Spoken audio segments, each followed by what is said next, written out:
Pedaqoji işçilərə əmək məzuniyyətinin verilməsi qaydasında dəyişiklik ediləcək.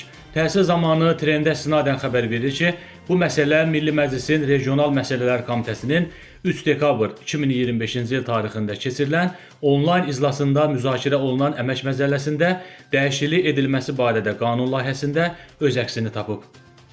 Mövcud qanunvericiliyə görə bilavasitə təlim-tədris prosesində iştirak edən pedaqoji işçilərə işə başladıqları vaxtdan asılı olmayaraq, əmək məzuniyyətləri bir qayda olaraq məktəblərdə yay tətili dövründə verilir.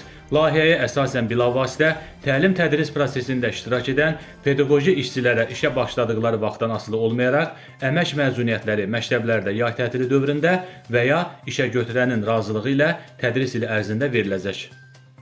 Məsələ ilə bağlı açıqlamanı sizin diqqətinizə çatdırırıq. Son günlər təhsil ictimaiyyətində müzakirəyə səbəb olan məsələlərdən biri də pedaqoji işçilərə tədris ili ərzində məzuniyyət hüququnun tanınmasıdır. Ümumi təhsil müəssisələrində çalışan müəllimlər arasında belə bir fikir formalaşıb ki, bu yenilik onların ənənəvi yay tətili müddətinə təsir göstərə və hətta onun ləğvinə səbəb ola bilər.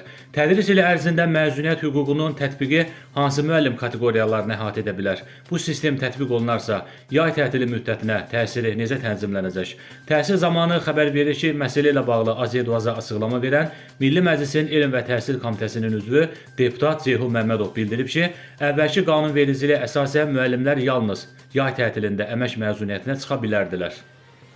Belə ki, qanunvericiliyə əsasən bu formada həyata keçirilib, indi isə yanaşma dəyişir. Burada heç kəsin narahat olmasına əsas yoxdur.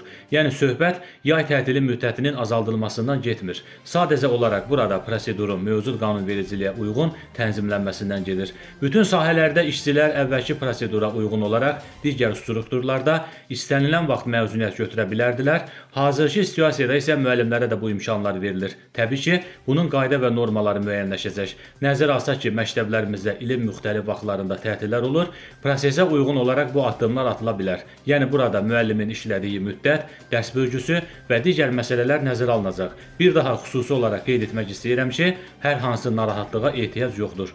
Bu məsələ əslində müəllimlərimiz üçün yeni imkan yaradır. Onlara yalnız yayda deyil, ilin digər vaxtlarında da məzuniyyət hüququndan yararlanmaq imkanı verir.